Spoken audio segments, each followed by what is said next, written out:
Hi, ഇത് നമുക്കൊന്ന് കായംകുളം വരെ പോകണം കേട്ടോ. ഒന്ന് രണ്ട് കാര്യങ്ങളൊക്കെ ഉണ്ട്. അപ്പം അതിന് വേണ്ടിയിട്ട് ഇറങ്ങുകയാണേ. എനിക്കൊന്ന് ബാത്റൂമിൽ പോകണ്ട, കുളിക്കണ്ട. എന്റെ പോലും വരുന്നില്ല. കരച്ചിലോട് കരച്ചില്. നമ്മൾ ആദ്യം ഇങ്ങനെ അല്ലായിരുന്നോ?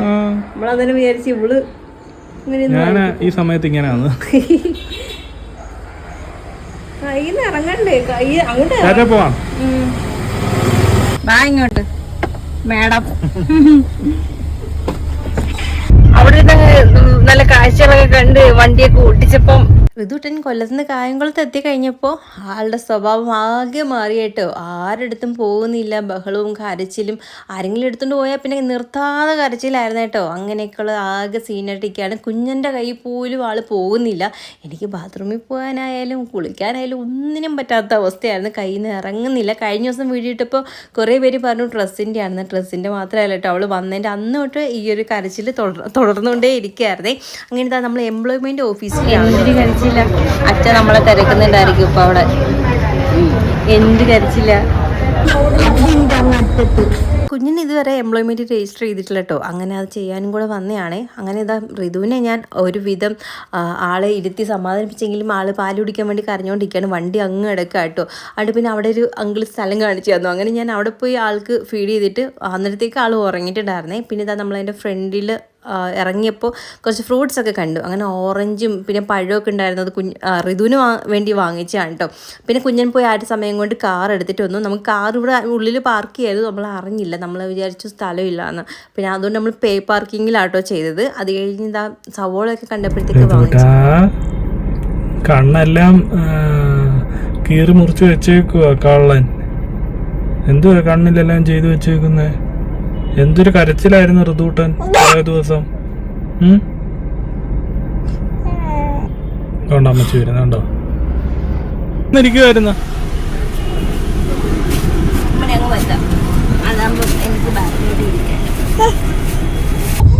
കുറച്ച് സവോളയും തക്കാളിയും മുരിങ്ങയ്ക്കും അങ്ങനെ എന്തൊക്കെയോ ഉണ്ടായിരുന്നു. അതൊക്കെ വാങ്ങിച്ചിട്ടുണ്ടായിരുന്നേ. അങ്ങനെ ഋതുവാണെങ്കിൽ കരച്ചിൽ തന്നെ നിർബന്ധം ആൾക്ക് ഇത്തിരി കൂടുതലായി നിൽക്കുകയാണ് കേട്ടോ.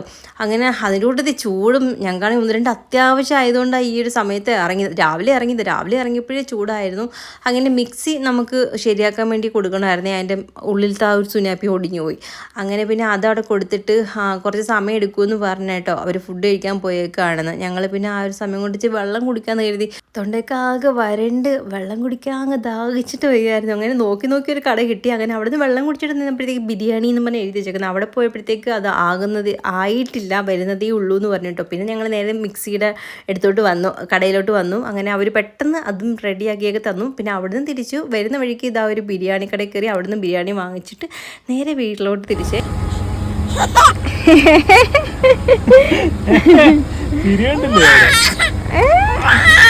അല്ലാതെ നീ അച്ചാടത്ത് പോവരുത്. വണ്ടി ഓടിക്കുന്ന സമയത്ത് ഫ്രണ്ട് ഇരിക്കാൻ നല്ല ഇഷ്ടം.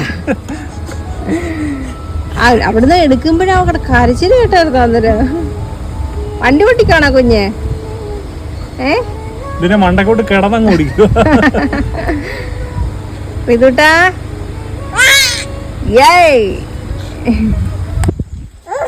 അവിടെ ഇരുന്നു. ഇനി എൻ്റെ അടുത്ത് വരണ്ട കേട്ടാ ഋതുട്ടാ.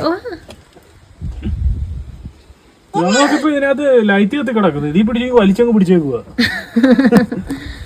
രാവിലെ ഒരു 10 മണി കഴിഞ്ഞപ്പോൾ ഇറങ്ങിയതാട്ടോ. ഒരുപാട് സമയം ഞങ്ങൾക്ക് 3-4 അടുത്ത് കയറണമായിരുന്നു. അതുകൊണ്ട് തന്നെ എല്ലായിടും കയറി ഇറങ്ങിയൊക്കെ വന്നപ്പോഴത്തേക്ക് കുറേ സമയമായിട്ടുണ്ടായിരുന്നു. വീട്ടിൽ വന്നപ്പോഴത്തേക്ക് വിശന്നിട്ട് വയ്യായിരുന്നു. പിന്നെ ഋതുവിന് പെട്ടെന്ന് ഫുഡ് ഉണ്ടാക്കി അവൾക്ക് ആദ്യം കൊടുത്തു. അത് കഴിഞ്ഞിട്ടാട്ടോ ഞങ്ങൾ കഴിക്കാതിരുന്നത്. കുഞ്ഞുങ്ങൾ എത്രയെന്ന് പറഞ്ഞാൽ വിശന്നിരിക്കുന്നത്. നമുക്കാണെങ്കിൽ പിന്നെയും കുഴപ്പമില്ലല്ലോ. അങ്ങനെ വന്നപ്പോഴേ അവളെ ഡ്രസ്സെല്ലാം ഊരി കളഞ്ഞു. ഭയങ്കര ചൂടാണ് കേട്ടോ. എനിക്കൊന്ന് ഇവിടത്തിനെക്കാട്ടും ചൂട് അവിടെയാണെന്ന് തോന്നുന്നു കേട്ടോ. അടിപൊളി കാര്യമാണ്. എൻ്റെ ഭാഗം വരെ കണ്ടോ, ഒരിത്തിരി പോലും വർക്കില്ലാത്ത ഭാഗമില്ല. എല്ലാ ഭാഗത്തും വർക്കുണ്ട്. എഞ്ചിൽ വരെ ഉണ്ട്.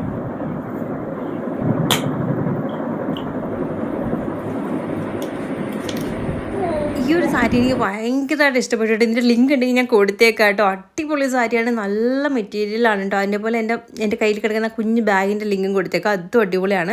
അങ്ങനത്തെ ഞങ്ങൾ പോകാനൊക്കെ ഉള്ള ഒരുക്കങ്ങളൊക്കെ ആയിരുന്നു കേട്ടോ. ഇറങ്ങിയപ്പോഴത്തേക്ക് ഇത് അച്ഛൻ വന്നിട്ടുണ്ടായിരുന്നു. അങ്ങനെ അച്ഛന് ടാറ്റയൊക്കെ പറഞ്ഞിട്ട് അവിടുന്ന് ഞങ്ങൾ പിന്നെ ഇറങ്ങിയിട്ടുണ്ടായിരുന്നു. പിന്നെ വരുന്ന വഴിക്ക് മീൻ കണ്ടിട്ടുണ്ടായിരുന്നേ. എന്നാൽ കുറച്ച് മീനും കൂടെ മേടിക്കാമെന്ന് കരുതി. കെട്ടാവോ? ചൂരയും പിന്നെ കിരിയാന്. വരുന്ന വഴിക്കെല്ലാം നല്ല മീനുണ്ടായിരുന്നു കേട്ടോ. കണ്ടപ്പോൾ പിന്നെ പെട്ടെന്ന് വാങ്ങിച്ചാണ്. പിന്നെ നമ്മൾ ഇനി അങ്ങോട്ടൊക്കെ ഇങ്ങോട്ടൊക്കെ പോകണ്ടല്ലോ എന്ന് കരുതി. അങ്ങനെ ഇതാ ഒരു 6-7 മണി അങ്ങോട്ട് ആയപ്പോൾ ഞങ്ങൾ വീട്ടിൽ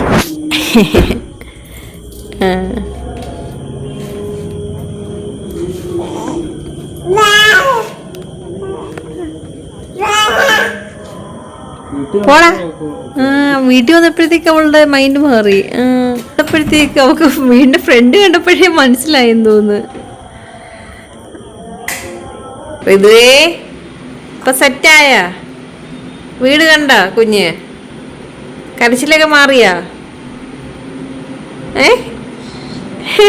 വിദൂട്ടൻ ജനിച്ചപ്പം തൊട്ട് നമ്മുടെ ഈ ഒരു വീടാണല്ലോ കാണുന്നത്. എനിക്ക് തോന്നുന്നു അവളുടെ മനസ്സിനകത്ത് ഇതാണ് എൻ്റെ സ്വന്തം വീട് എന്നുള്ളൊരു ധാരണയാണെന്ന് തോന്നുന്നു കേട്ടോ.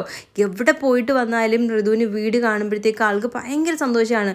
ശരിക്കും പറഞ്ഞാൽ 2-3 ദിവസം ഞാൻ പെട്ടിരിക്കുകയായിരുന്നു. കാരണം ആരുടെ കയ്യിലും പോകുന്നതുമില്ല, അവൾ ഫുഡ് കഴിക്കുന്നില്ല. മെയിനായിട്ട് എനിക്ക് അതായിരുന്നു സങ്കടം സഹിക്കാൻ പറ്റാ. ഞാൻ ഫുഡും കഴിക്കാൻ